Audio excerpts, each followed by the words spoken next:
palavra de Deus. Durante alguns dias aí eu tenho lido um livro emprestado assim, eu estava na casa do Jonatas e eu estava lendo esse livro, ele não estava em casa e eu coloquei ele dentro da bolsa e trouxe, e depois mandei uma mensagem, peguei emprestado, mas ele não achou tão ruim não. Esse livro, o Toninho deve ter, né, Toninho? Você deve ter esse livro, se não tiver, tá falta, você tem, né? Esse livro é Jejum, a disciplina particular que gera recompensas públicas. Já leu? É um livro muito interessante. Para mim, ele é um livro prático e um livro que realmente impactou minha vida por causa do quanto ele é prático e do quanto ele ressuscitou no meu coração uma convicção que eu sempre tive, que é a respeito da disciplina do jejum. E eu quero hoje ministrar sobre isso porque semana passada nós falamos sobre oração e a igreja respondeu de uma maneira muito impressionante, orando essa semana, e eu vi assim a frequência, a presença das pessoas que estiveram orando aqui foi diferente de todas as outras vezes que estivemos orando desde quando começamos o relógio de oração. Já são mais ou menos um ano e meio que estamos orando, que estamos batalhando com Deus, e esta semana foi a semana mais frequentada, mais visitada pelos irmãos que oraram. Então eu creio que vocês estão realmente atendendo o chamado de Deus para orar, e agora eu quero dar uma outra ferramenta para você, que é o chamado de Deus para jejuar. E eu quero falar, o tema da mensagem é justamente o tema do livro, Jejum, a disciplina particular que gera recompensas públicas. Eu quero falar sobre esse tema, e honestamente, muito do que eu vou falar aqui foi o que eu tirei do livro, a não ser algumas coisas que eu adaptei, e eu não tenho vergonha de dizer para você que eu vou falar o que está no livro, e vou realmente fazer questão de enfatizar algumas coisas que estão no livro, porque se Deus já revelou para o homem lá, para o pastor que Deus tem abençoado tanto nos Estados Unidos, de uma maneira tão poderosa, ele fala assim: olha, eu recebi, a igreja, o nosso ministério recebeu o primeiro 1 milhão de oferta, quando nós terminamos um jejum de 21 dias. Depois ele conta as pessoas que foram curadas, as famílias que foram salvas, as coisas que aconteceram à igreja à medida que eles estavam jejuando. E eles não jejuam, os líderes da igreja jejuam, os pastores jejuam, a igreja jejua. Quando eles fazem aqueles movimentos coletivos de jejum, todos se envolvem no jejum, e realmente tem resultados tremendos e poderosos. Nós já experimentamos algumas coisas assim, e eu quero que essa igreja experimente, que essa igreja descubra os segredos, as fontes poderosas em Deus, através do jejum e da oração. Mas eu quero antes ler com você Mateus capítulo 17, versículo 15, como texto base desta palavra de hoje, e nós vamos então aprender algumas coisas importantes sobre o jejum. Talvez eu tenha que ler algumas coisas aqui, mas é importante que você tenha conhecimento dessas informações, para que a sua vida realmente seja diferente, seja impactante. A Bíblia diz em Mateus capítulo 17, versículo 15, vamos a partir do 14, que diz assim: e quando chegaram para junto da multidão, aproximou-se dele um homem que se ajoelhou e disse: Senhor, compadece-te de meu filho, porque é lunático e sofre muito, e muitas vezes cai no fogo e outras muitas na água. Apresentei-o a teus discípulos, mas eles não puderam curá-lo. Jesus exclamou: ó geração incrédula e perversa, até quando estarei convosco? Até quando vos sofrerei? Trazei-me aqui o menino. E Jesus repreendeu o demônio, e este saiu do menino, e desde aquela hora ficou o menino curado. Então os discípulos, aproximando-se de Jesus, perguntaram em particular: por que motivo não podemos nós expulsá-lo? E ele lhes respondeu: por causa da pequenez da vossa fé. Pois em verdade vos digo que se tiverdes fé como um grão de mostarda, direis a este monte: passa daqui para acolá, e ele passará, e nada vos será impossível. Mas esta casta não se expele, senão por meio de oração e jejum. Eu creio que Deus nessa noite tem algo para falar conosco.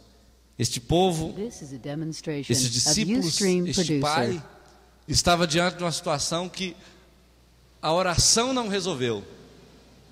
A fé que eles tinham, a Bíblia diz que eles tinham uma fé pequena, não resolveu. Mas Jesus resolveu quando chegou. E não era porque ele era Deus, porque Jesus não disse: isso não aconteceu com vocês porque vocês não são deuses. Ele disse: essa casta maligna não se expele senão por meio de oração e de jejum. Então eu quero algumas coisas, eu quero firmar algumas coisas conosco aqui nessa manhã com esta igreja a respeito do jejum e da oração. Por exemplo, o autor diz o seguinte: quando Deus coloca alguns sonhos no nosso coração, dentro de nós, algumas aspirações, alguns projetos, algumas coisas que só Ele pode tornar possível, que não depende, que você sozinho não seria capaz de realizar, então nessa hora você precisa fortalecer a realização desse sonho, desse desejo, com jejum e oração. Eu fiquei de entregar um negócio para o Jonatas, né? Você está aqui, pode pegar aqui. Você quer pegar?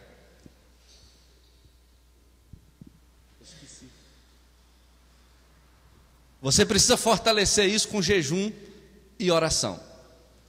Outra coisa, tudo que está dentro de você, seja bom ou seja mal, vamos imaginar que haja alguma coisa em você que é maldição e precisa sair de você.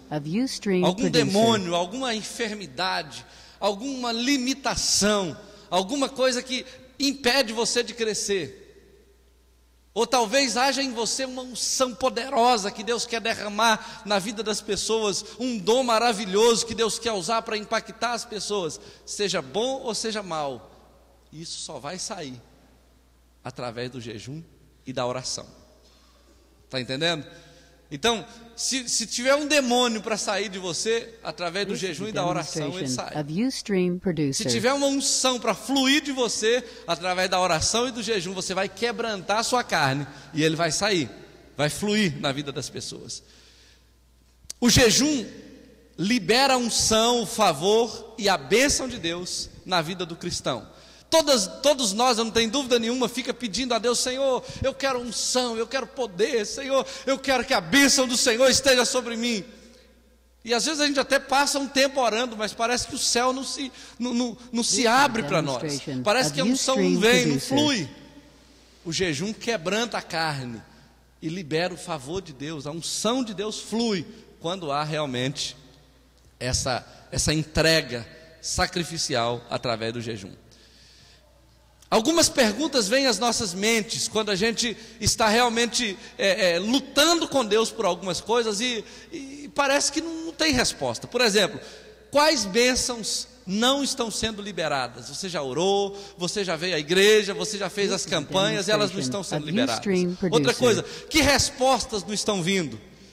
Quais cadeias não estão sendo quebradas?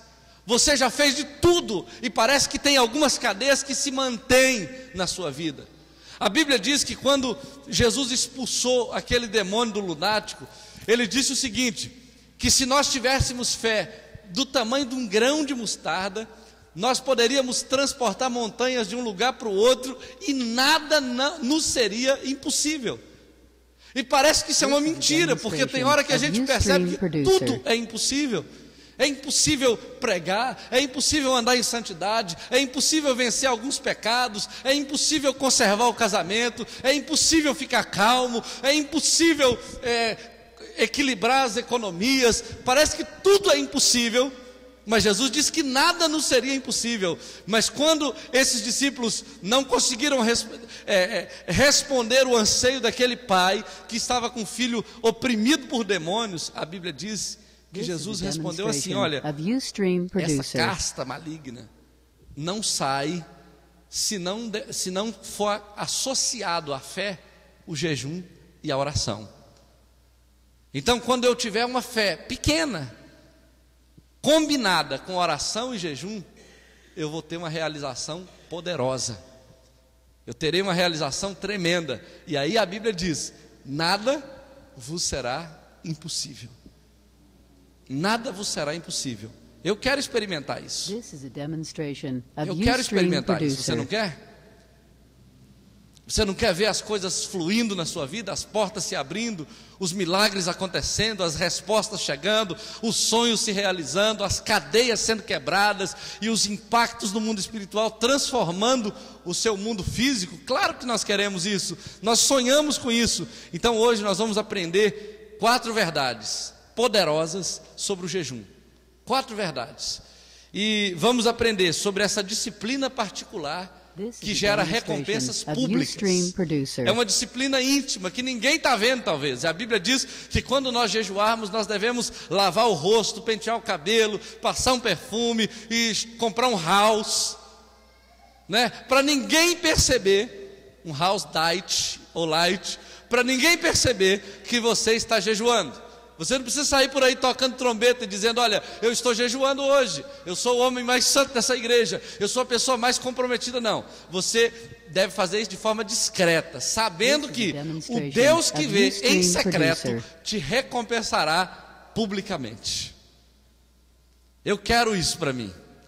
Eu quero ver as coisas acontecendo. Eu quero ver até o final do ano coisas novas acontecendo nessa igreja. Eu quero chegar no ano que vem, no dia da festa da multiplicação, e ter mais do que 3 tantos daquele de células que tínhamos aqui nesse ano. Eu quero ver muito mais casamentos restaurados, muito mais famílias transformadas. Eu quero ver a igreja de Juiz de Fora arrebentando, Piranga arrebentando de ganhar almas. Quero ver Salvador explodindo de ganhar almas também. Eu quero ver em cada capital, à medida que o tempo for passando, líderes se levantando, igrejas sendo abertas e famílias sendo restauradas. Eu quero ver Deus te levantando como homem de Deus, como mulher de Deus, como homem de negócio, próspero, bem sucedido. Eu quero que a bênção de Deus esteja sobre você. Eu tenho fé para isso. E agora nós vamos juntar a fé com a oração e o jejum, e vamos gerar esse milagre. Você crê nisso? Aleluia. Quantos vão estar realmente com o coração aberto para juntar essas 3 disciplinas, da oração, do jejum e da fé, para fazer milagres acontecerem? Só para eu saber. Então a mensagem já até acabou. Era só para isso que eu ia pregar aqui. Mas eu vou falar mesmo assim dos 4 segredos, das 4 verdades poderosas sobre o jejum. A primeira coisa que esse autor percebeu é que o jejum é aquela terceira dobra do cordão que Salomão falou lá em Eclesiastes capítulo 4, versículo 12, que todos nós usamos sempre para o casamento. Falamos que o cordão de 3 dobras é o marido, a esposa e Deus. Não há dúvida nenhuma de que seja.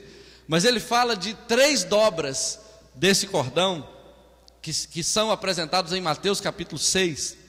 Inclusive, se tiver como projetar para nós aqui os textos que eu for falando, na velocidade que eu falar, Mateus capítulo 6, versículo 3, 5 e 17, a Bíblia diz assim, olha só, eu tenho que passar minha revelação que não está, isso, ele diz assim: quando deres esmola, quando orardes, quando jejuardes.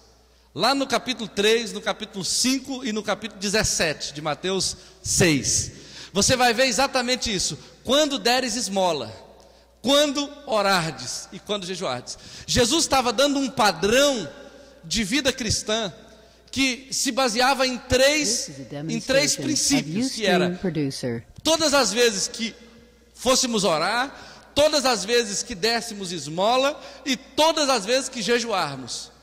E ele fala o seguinte: existem 3 dobras nesse cordão que vão trazer um impacto na sua vida, e essas 3 dobras são a oração, o jejum e a oferta.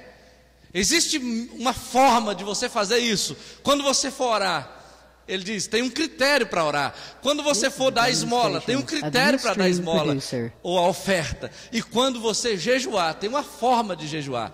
Essas 3 dobras, a oferta, a oração e o jejum, são praticados em conjunto na vida de um crente.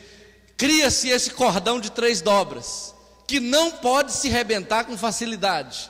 E aí, aquele texto de Mateus capítulo 17, passa a fazer sentido. Nada será impossível a alguém que ora, que jejua, que oferta.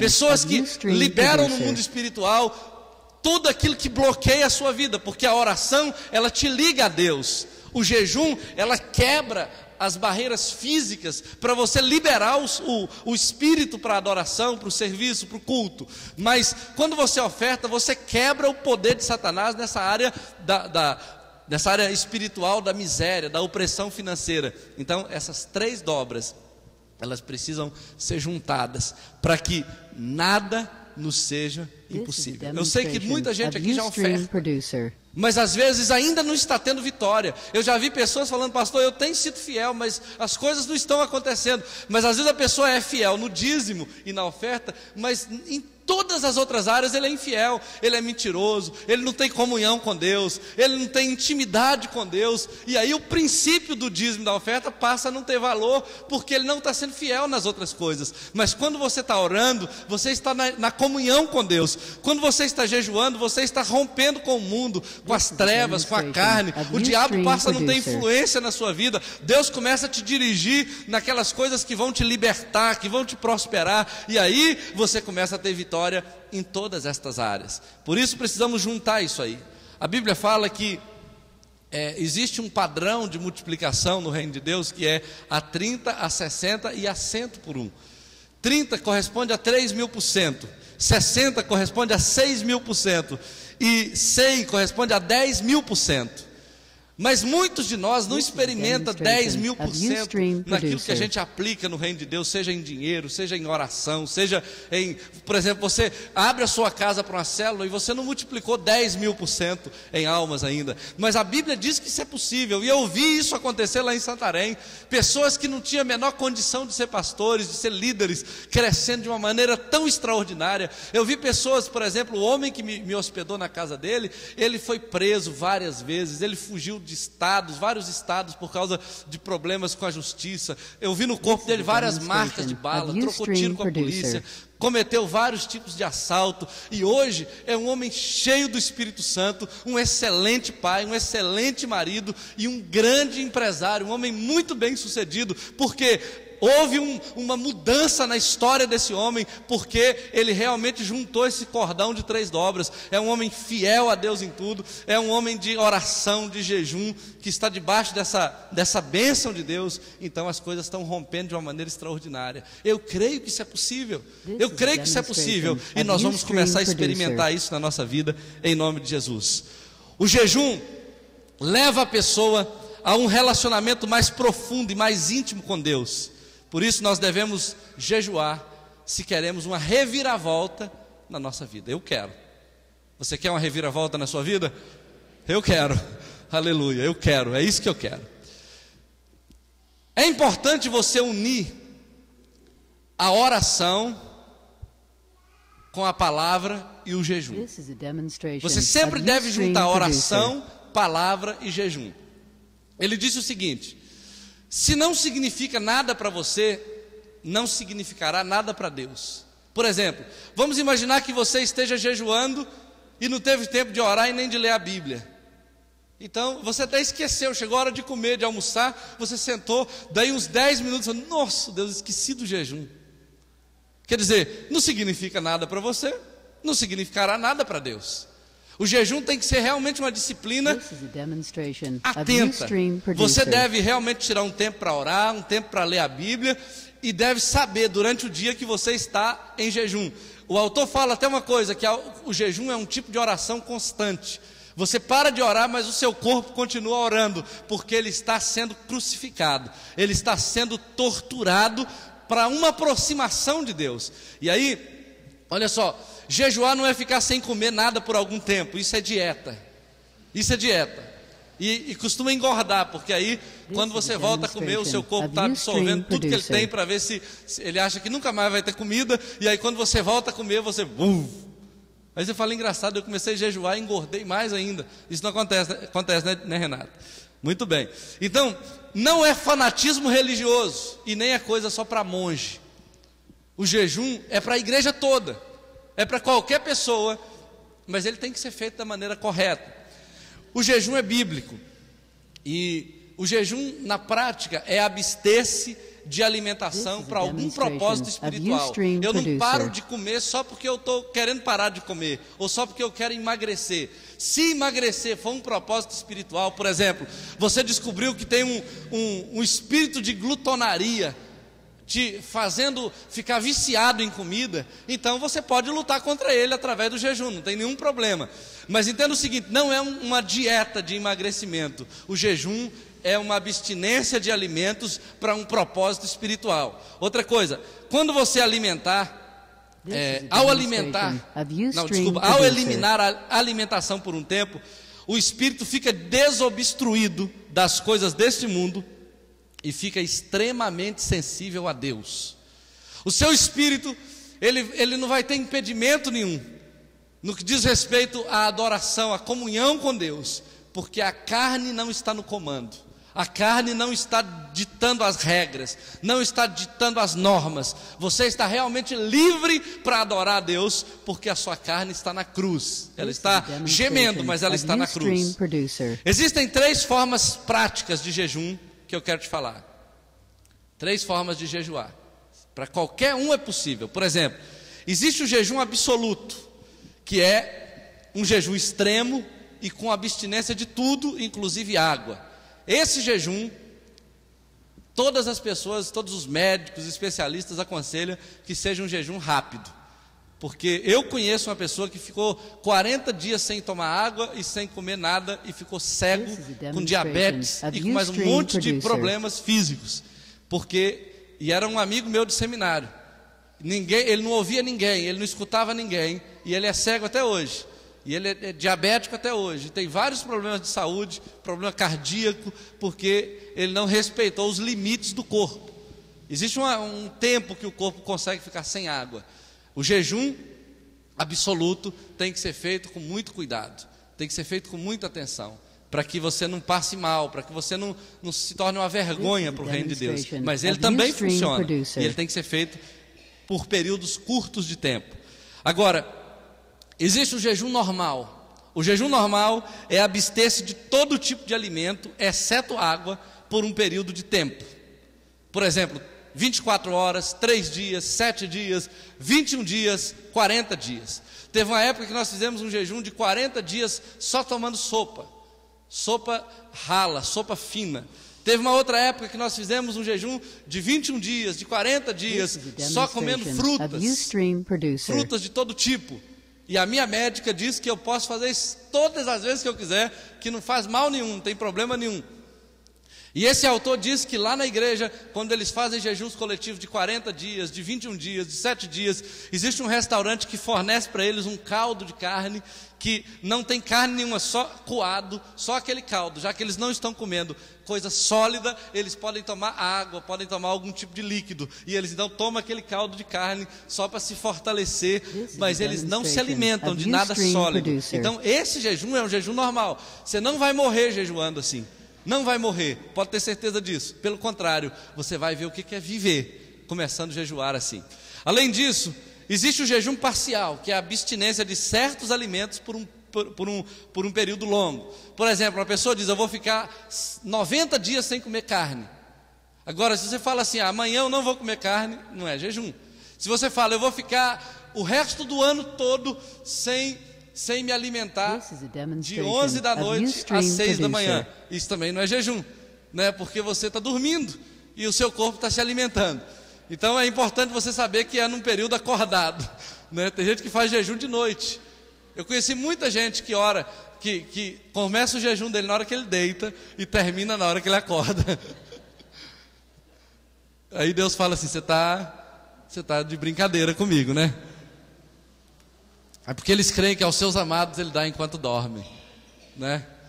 Olha só, para a gente ter sucesso no jejum, conselho do próprio autor, fuja da televisão durante o tempo que você estiver jejuando, por várias razões. Primeiro, você está lá vendo a televisão, aí passa aquela pizza bonita, aquele Big Mac, sabe? Big Mac, né? Aquela coisa que te faz sair correndo para o restaurante, ou para o McDonald's, ou para qualquer outra loja de comidas. Então fuja da televisão. Mas não é só por isso. A televisão tem muitas coisas que alimentam a sua carne. De repente você não está comendo a comida, mas está lá se alimentando de alguma coisa que está abastecendo sua carne. Então o jejum é quebrado. O jejum enfraquece, perde o propósito se você estiver na frente da televisão quando estiver jejuando. Outra coisa, não encha o estômago demais nos dias anteriores ao jejum, porque no dia seguinte você vai acordar com uma fome mortal. Então é bom você já ir reduzindo a alimentação desde o almoço no dia anterior, para que no dia seguinte você já comece a entrar no ritmo e o seu sistema digestivo já esteja em descanso. Vai ficar mais fácil para você suportar o jejum. Isso são dicas práticas. E outra coisa, tome água filtrada ou mineral em abundância, porque nesse tempo a água vai ajudar a eliminar todas as toxinas do seu organismo, para você realmente se purificar. Você vai passar por um processo de purificação, e esse é o nosso próximo tópico. Olha bem, em segundo lugar, a segunda verdade muito poderosa sobre o jejum é que jejuar elimina as toxinas do corpo. E você fala, mas eu não tenho isso não, pastor. Você vai ver se não tem. Primeira coisa, nós precisamos imediatamente, desesperadamente mudar a nossa dieta, porque nós estamos reproduzindo o modelo de alimentação americano. E se você quiser saber como você será nos próximos 20 anos, é só você fazer uma viagem aos Estados Unidos e começar a observar como é o padrão de vida dos americanos. E olha só, a nossa dieta é repleta de açúcares, toxinas, comidas processadas, carne. Estamos cada vez mais obesos, mas do ponto de vista nutricional, disse um doutor chamado Dr. Colbert, do ponto de vista nutricional, estamos desnutridos, estamos morrendo de inanição. Cavamos o próprio túmulo com os nossos garfos e facas. Uma pessoa pode estar aparentemente saudável. Lá na roça a gente fala assim, você vê uma pessoa cheinha, fala, nossa, fulano tal está bem, está gordo, está bonito. Não é assim que a gente fala na roça? Está gordo, né? Tá bonito, está até brilhando, né? E a gente acha que isso significa saúde, mas necessariamente não significa saúde. Ele pode ter muitas doenças ali coexistindo com ele e se preparando para destruí-lo. Esse mesmo médico que fez uma pesquisa, ele escreveu um livro chamado Livre-se das Toxinas. Ele disse que nós somos viciados em açúcar. Talvez haja alguém aqui que não seja, mas ele fala que um americano normal consumirá ao longo da sua vida algo em torno de 5.100 quilos de açúcar. É muito açúcar. Eu perguntei a Renata e ela falou que não. Depois ela fez umas contas e tal, e falou os mineiros sim, talvez os paulistas não, mas no geral, né, Renata, que é doutora em nutrição aí, ela disse, no geral, isso é um fato. Pode ser esse tanto, pode chegar a isso, pode ser até mais do que isso, né? No geral, pode ser isso. E eu até aconselhei a Renata a estudar isso, escrever um livro sobre isso para nós, para a gente não ficar lendo o livro do doutor, não sei quem. Eu quero ler da doutora Renata, né? Agora, olha só, 5.100 quilos de açúcar tem que levar num caminhão, pelo amor de Deus. É açúcar demais. E a gente faz isso todo dia, muitas vezes, ao longo da vida. Alguns testes desse médico indicam que existem muitas doenças e enfermidades causadas pela alimentação. Por exemplo, testes provam que os cidadãos norte-americanos consomem e ingerem, em média, 1,8 kg por ano de conservantes químicos, colorantes, estabilizantes, flavorizantes e outros aditivos.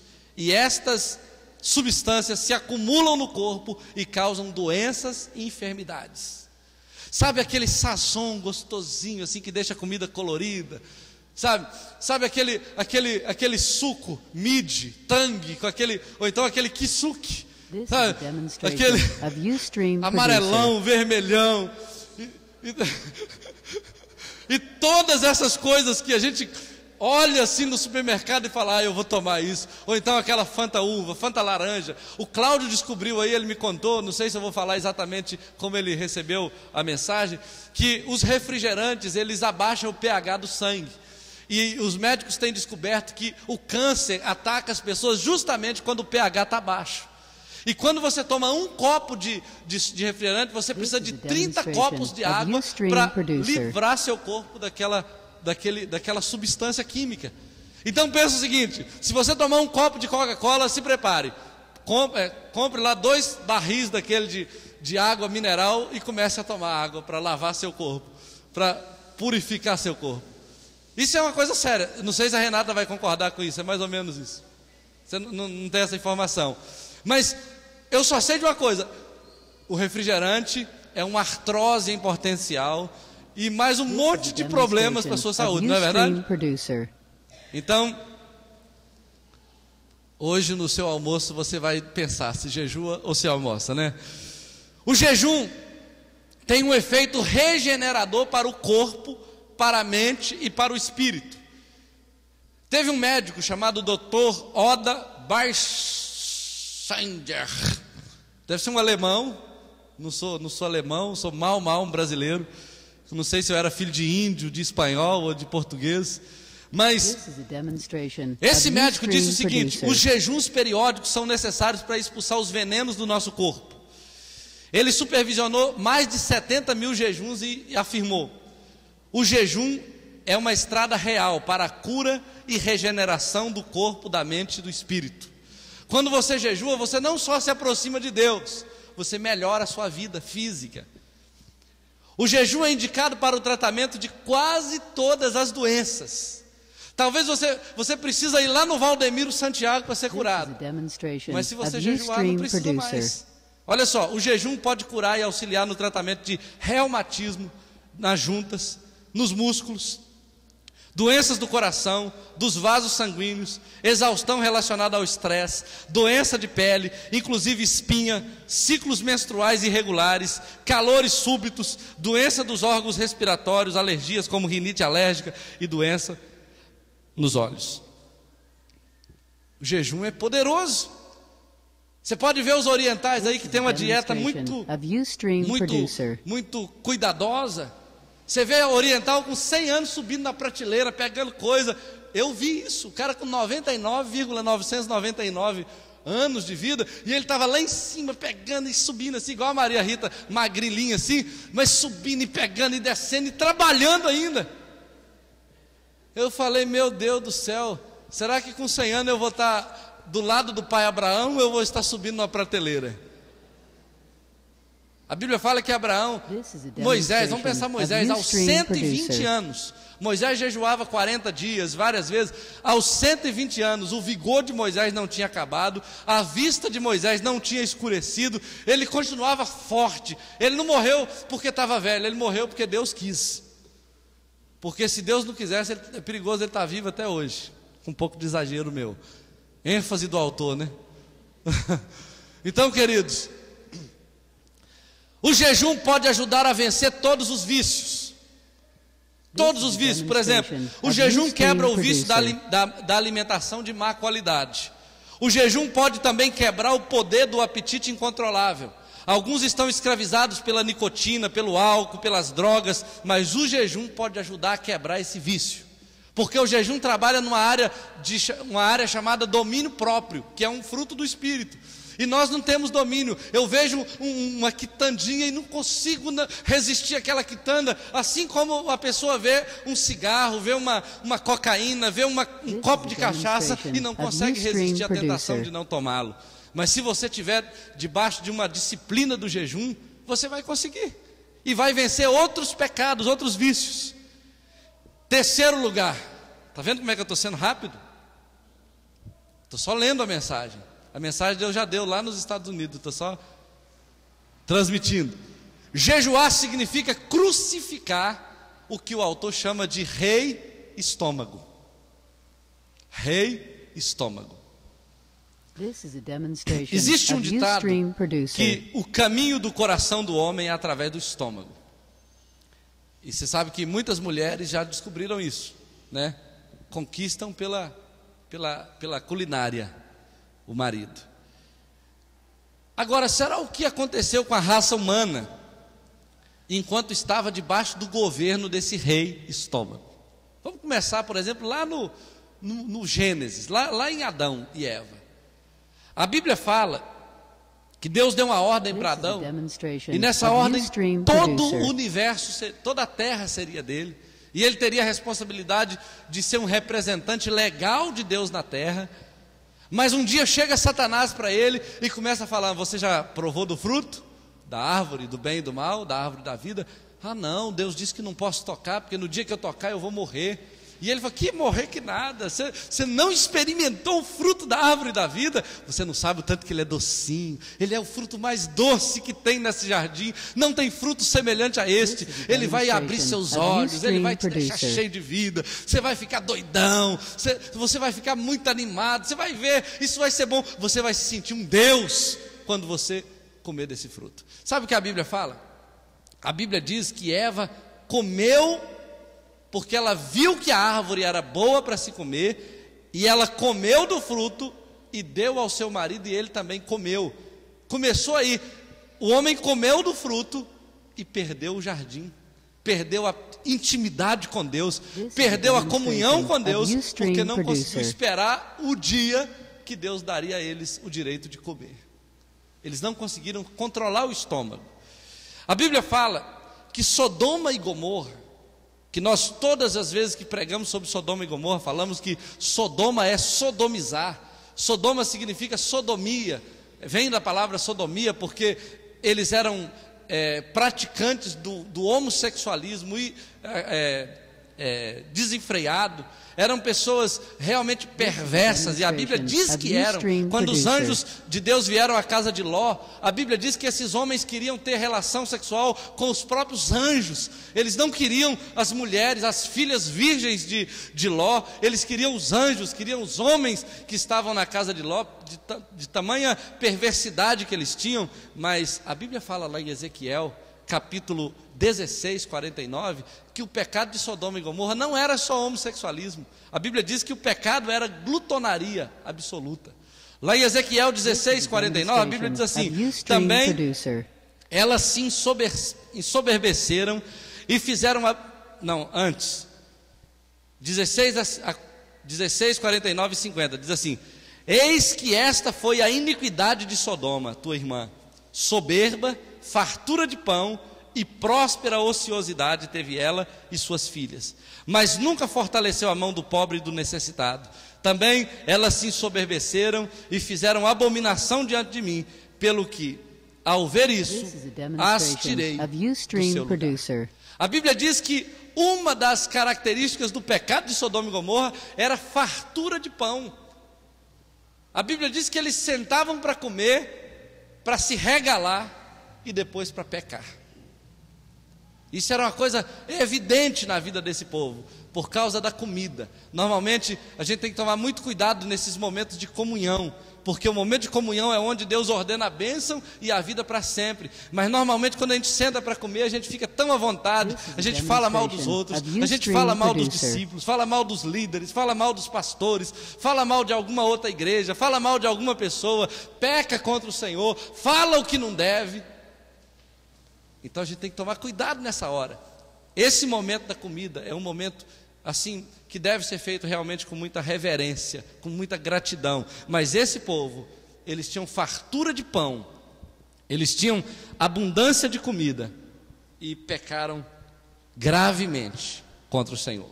This is a demonstration of Ustream Producer. A Bíblia diz, além desse exemplo, que Esaú, que era filho de Jacó, junto com que era filho de Isaac, irmão de Jacó. A Bíblia diz que Esaú, ele tinha o direito de primogenitura, porque ele nasceu primeiro. E o filho que nascia primeiro tinha direito à herança, a 2/3 da herança. Ele tinha esse direito. Deus tinha um propósito para a vida dele. Deus queria usar o primogênito para perpetuar a promessa de Deus, porque a Bíblia diz que o primeiro pertence a Deus. Só que Esaú um dia estava com muita fome, ele era caçador, estava voltando daquela caça, todo mundo deve lembrar dessa história, e ele estava exausto de fome. Jacó, seu irmão, que queria tanto estar no lugar dele, preparou um guisado vermelho, uma comida deliciosa, que só Jacó e a sua mãe sabiam preparar. E ele então chama Esaú e fala assim: Esaú, você quer minha comida? E ele falou: por favor, me dá um pouco desse guisado.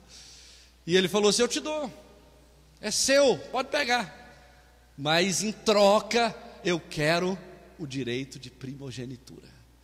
Esaú estava com tanta fome, com tanto desejo de satisfazer o rei estômago, que ele falou: para quem está morto, para quem já está morrendo, do que vale o direito de primogenitura? Do que vale uma promessa de Deus? Do que vale o sonho de Deus para mim, se eu estou com tanto desejo, se eu estou com tanta fome? E ele então entrega espiritualmente o seu direito de primogenitura, e Jacó então entrega comida para ele, e ele come à vontade. E mais tarde, olha só o que a palavra de Deus fala lá em Hebreus, capítulo, deixa eu achar o capítulo aqui, Hebreus capítulo 12, versículos 15 a 17, depois eu vou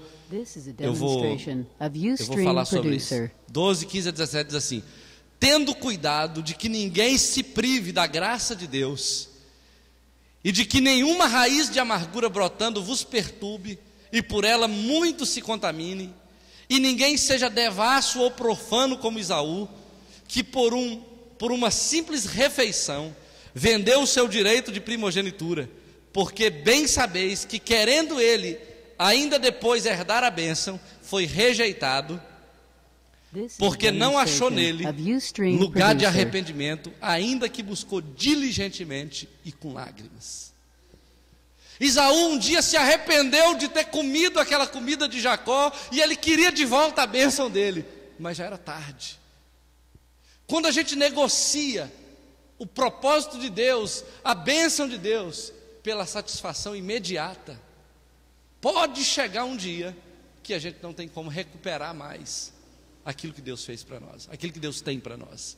Pode chegar um dia que o propósito de Deus para nós esteja na vida de outro. Pode chegar um dia que Deus não queira mais nada conosco, porque nós fomos trocando o propósito dele, a unção dele, o chamado dele, por alguma coisa que nós queríamos para nós, naquele momento, para satisfazer a nossa fome imediata. A consequência, deixa eu voltar aqui, eu pulei. Israel, uma vez quando saiu do Egito, depois de uma caminhada, estava misturado com um povo que a Bíblia chama de populacho. E esse povo não tinha compromisso de aliança com Deus, mas Israel tinha. E a Bíblia fala lá em Números capítulo 11, versículos 4 e 7, que aquele populacho começou a chorar, e começou a ficar: estou com a saudade da culinária egípcia, estou com a saudade de sentar de novo naqueles restaurantes egípcios e comer aquela comida gostosa, e ficar ali assim me desfrutando daquele banquete que é servido no Egito e tal. E eles começaram a falar aquilo, e os filhos de Israel ouviram isso. Eles estavam sendo alimentados pelo maná, pela comida que Deus provia diariamente para eles. Eles estavam vivendo o melhor de Deus naquele tempo.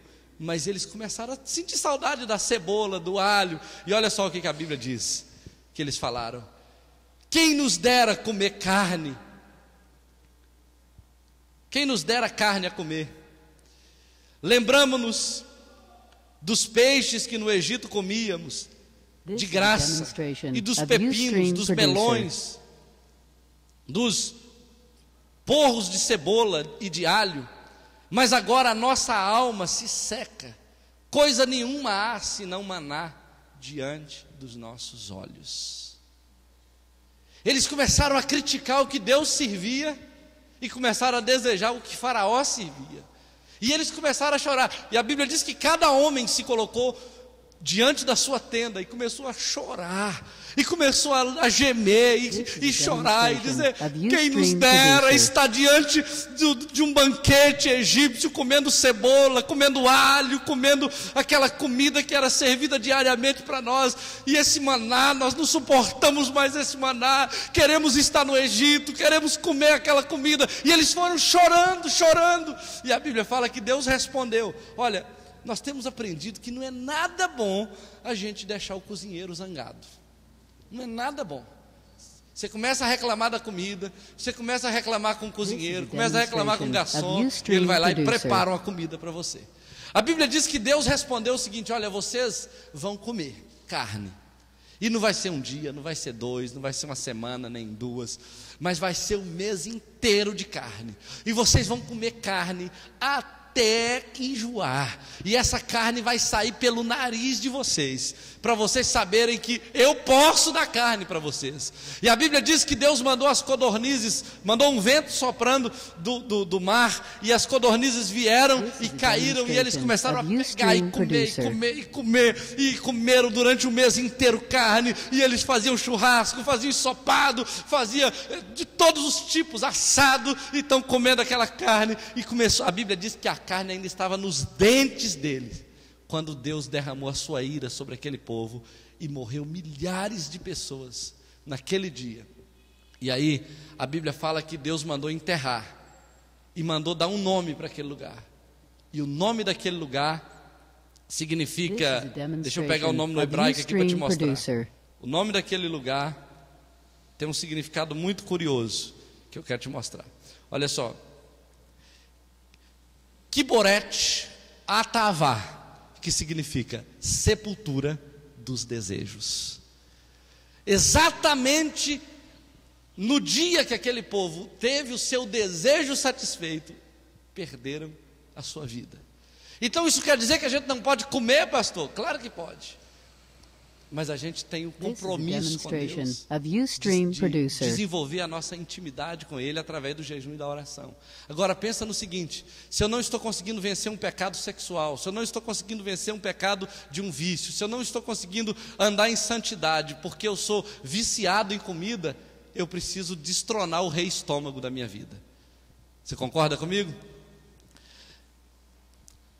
Teve um comentarista da Bíblia que disse que, chamado Mateus Henry, ele disse que os que estão sob o poder de uma mente carnal verão a sua concupiscência satisfeita, ainda que seja para o dano e a ruína de suas preciosas almas. Agora, por que nós precisamos jejuar? Nós já vimos o mal que a falta do jejum pode fazer, nós já vimos o mal que a dieta errada pode fazer, mas vamos ver qual o efeito poderoso do jejum na vida daquele que o pratica. E assim nós vamos terminar com essa quarta verdade. Jejuar abre a porta do avivamento espiritual. Vamos ver. A Bíblia fala lá em João capítulo 10, 27. As minhas ovelhas ouvem a minha voz. Esse é o padrão normal do reino de Deus. Nós somos criados para ouvir a voz de Deus, para ter comunhão com Ele, para ter intimidade com Ele. Mas você vai perguntar aí no geral, quem tem ouvido a voz de Deus? A maioria não tem. Nós não temos ouvido. E a Bíblia diz, quem tem ouvido para ouvir, ouça. Mas a gente tem ouvido para ouvir, e muitas vezes não temos ouvido. Mas Deus diz, as minhas ovelhas ouvem a minha voz. Olha só, você quer ouvir a voz de Deus na sua vida? Quem quer ouvir a voz de Deus? Eu quero ouvir a voz de Deus. Será que você deseja conhecer mais profundamente a Jesus, ser amigo dele, ser íntimo dele? Você quer realmente saber qual é a direção de Deus para a sua vida hoje? Você quer saber o que Deus está querendo para você hoje, agora na sua vida? Você quer saber com quem você tem que casar? Você quer saber qual emprego deve aceitar? Você quer saber em que campo missionário está chamando pelo seu nome? Quem está buscando por você? Onde é o melhor lugar para você estar? A resposta você vai encontrar em Romanos capítulo 12, versículo 1. Rogo-vos, pois, irmãos, que apresenteis os vossos corpos por sacrifício vivo, santo e agradável a Deus. E não vos conformeis com esse século, mas transformai-vos pela renovação da vossa mente, para que experimenteis qual seja a boa, perfeita e agradável vontade de Deus. Então, quando eu quiser saber a vontade de Deus, eu tenho que apresentar o meu corpo por sacrifício, através do jejum e da oração.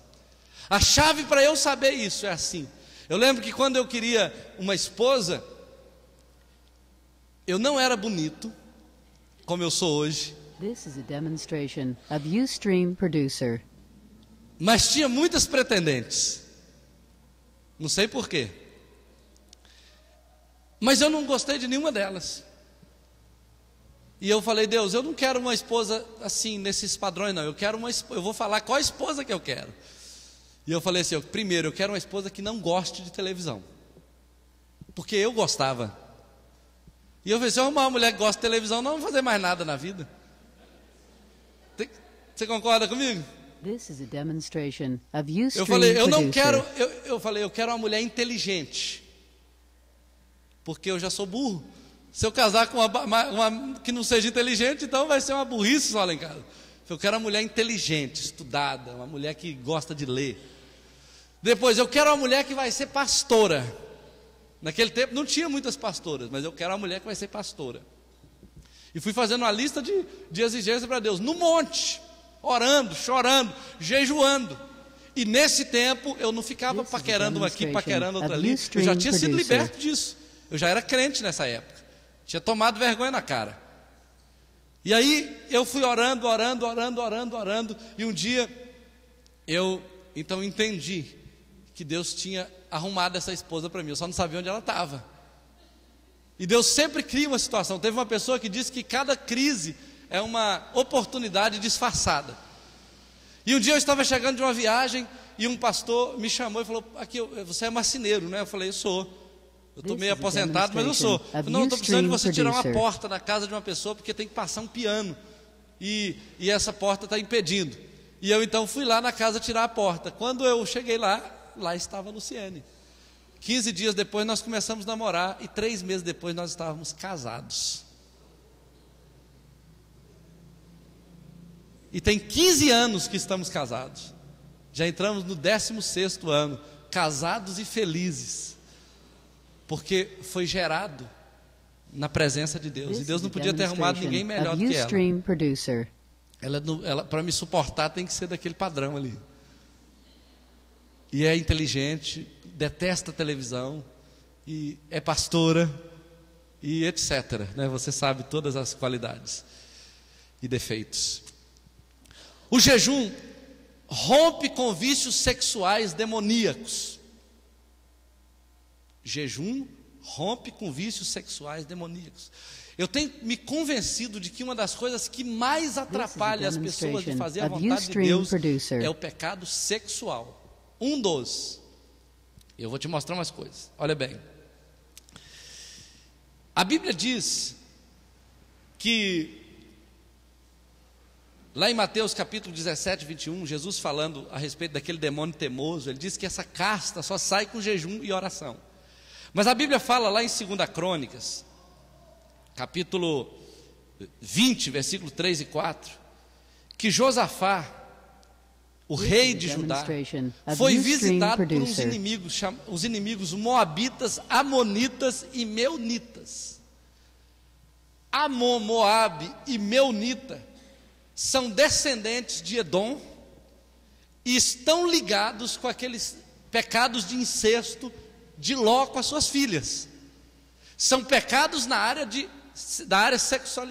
da sexualidade. São pecados de vícios sexuais, de perversão sexual. E esses aqui são os representantes desse tipo de pecado. E a Bíblia diz que eles vieram contra Judá, contra Josafá. E olha só o que a palavra de Deus diz a respeito disso. Então Josafá teve medo, porque a nação ia ser aniquilada completamente. Mas aí ele teve medo, pôs-se a buscar o Senhor e apregoou um jejum em todo Judá. E Judá se ajuntou para pedir socorro ao Senhor, e todas as cidades de Judá vieram para buscarem ao Senhor, e todo Judá estava em pé diante do Senhor, como também os seus pequeninos, as suas mulheres e os seus filhos. O pecado dos vícios sexuais, ou o pecado dessa potestade espiritual, cercou Judá, e a Bíblia diz que Josafá pregoou um jejum, toda a cidade se reuniu a eles, e eles oraram, jejuaram, os filhos, os pequeninos, as mulheres, toda a nação se ajuntou em todas as cidades para jejuar. E a Bíblia diz que Deus levantou um profeta no meio deles, E esse profeta diz para eles assim: olha, Josafá, nessa batalha não tereis que pelejar. Essa vitória, essa batalha é minha. Organize os levitas. Deus deu toda a estratégia. E a Bíblia fala que no dia seguinte eles saíram para a peleja. A peleja durou um dia, porque Deus pelejou por eles durante aquele dia. Mas quando eles chegaram diante da guerra, a guerra já estava terminada. E a Bíblia fala que eles levaram 3 dias para recuperar, para carregar os despojos da guerra. Isso quer dizer o seguinte: um dia Deus gastou para destruí-los, e eles precisaram de mais tempo para recolher os despojos do que para lutar. Sabe de uma coisa? Eu quero, queridos, que realmente Deus derrame sobre nós tanta autoridade sobre os pecados sexuais, sobre os pecados do apetite sexual ou físico, para que nós possamos gastar mais tempo recolhendo as bênçãos do que lutando contra as oposições do diabo.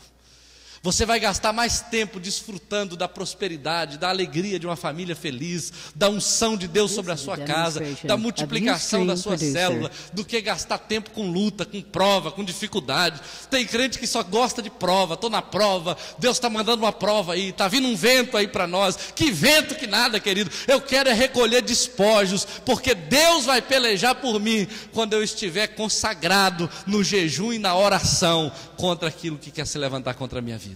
Você crê nisso? Deus está levantando uma igreja que ora, uma igreja que jejua, e uma igreja que possui as portas dos seus inimigos, uma igreja que vai se multiplicar extraordinariamente nessa cidade. A Bíblia conta uma outra história. Já estou caminhando para o final, que não demora muito, antes do arrebatamento termina. A Bíblia diz que um levita estava indo para a sua terra, e ele passou por uma cidade chamada Gibeá, que era a região dos benjamitas. E a Bíblia fala que ele teve que se hospedar nessa cidade, e os homens daquela cidade eram maus, e eles queriam ter relação com ele também, e eles queriam se envolver com esse levita, e ele não quis, porque ele era um levita do Senhor. Está lá em 2 Crônicas, lá em Juízes capítulo 20. Mas a palavra de Deus diz que esses homens violentaram a concubina dele e a mataram brutalmente, deixando-a na porta de sua casa, da casa onde ele estava hospedado. No dia seguinte, esse levita acordou e viu aquela concubina morta, e ele partiu ela em 12 partes e mandou para todas as tribos de Israel com uma mensagem, desafiando a nação a se reunir e eliminar aquela tribo que estava pervertendo a verdade de Deus, se prostituindo através do homossexualismo. E a Bíblia diz que a nação se juntou contra aquele espírito de sensualidade, contra aquele espírito de vício da área sexual, e eles se ajuntaram e travaram a primeira batalha. A Bíblia fala que na primeira batalha eles perderam 22 mil soldados. Aí eles se reagruparam e no dia seguinte entraram de novo em luta e perderam 18 mil soldados. E quando eles estavam assim, sem saber o que fazer, porque eles não estavam tendo vitórias contra esse pecado, contra esse principado, a Bíblia diz que um profeta chamado Finéias se levantou e disse o seguinte: olha, apregoe um jejum e ore a Deus para que Ele livre vocês desse principado. E eles então por 24 horas jejuaram e oraram e se humilharam diante de Deus. E sabe o que aconteceu? A Bíblia diz que no dia seguinte eles travaram batalha novamente e venceram. O jejum tem esse poder. Você enfrenta oposições, e a Bíblia diz que existem castas malignas que não saem se não for com oração e com jejum, com oração fervorosa, com oração realmente de entrega total. Às vezes você está tentando mudar o seu casamento e não está conseguindo, já foi em todos os meios, procurou todos os meios e não conseguiu. Então pare de brigar e comece a orar e jejuar e chorar diante de Deus, porque Deus vai trazer um avivamento no seu casamento. Talvez, querido, você está tentando crescer os seus negócios, a sua empresa, suas finanças, e não está conseguindo. Então começa a orar, começa a jejuar, começa a acertar a sua vida de fidelidade com Deus, porque Deus vai mudar a sua história. Deus vai te colocar por cabeça, Deus vai te colocar na posição de honra. Pode ter certeza disso, porque o jejum quebra o poder das trevas e libera a unção, a bênção. Nós vamos ver coisas grandes acontecendo. A última coisa que eu aprendo sobre o jejum, que traz despertamento, está lá no livro de Joel. A Bíblia fala lá em Joel 2:28 assim: e acontecerá que depois desses dias derramarei o meu espírito sobre toda a carne. Vossos filhos e vossas filhas profetizarão, e vossos anciãos terão sonhos, e os vossos mancebos terão visões. Acontecerá que depois de quê? Depois de quê? Se você ler o versículo 15 de Joel 2, você vai ver que antes de Deus falar que derramaria o Espírito, Ele falou assim: apregoe um jejum, uma assembleia solene, chore os sacerdotes entre o pórtico e o altar. Deus mandou que o povo jejuasse, que o povo chorasse, que o povo clamasse a Deus, e Ele falou: e acontecerá que depois desses dias derramarei o meu Espírito. Depois do jejum, depois da oração, depois do quebrantamento, da consagração, depois que o povo orar, e Ele fala lá em 2 Crônicas o seguinte: se o povo que se chama pelo meu nome se humilhar e orar e me buscar e se converter dos seus maus caminhos, eu ouvirei do céu, eu perdoarei os seus pecados, eu sararei a sua terra. Deus está querendo sarar essa terra da maldição.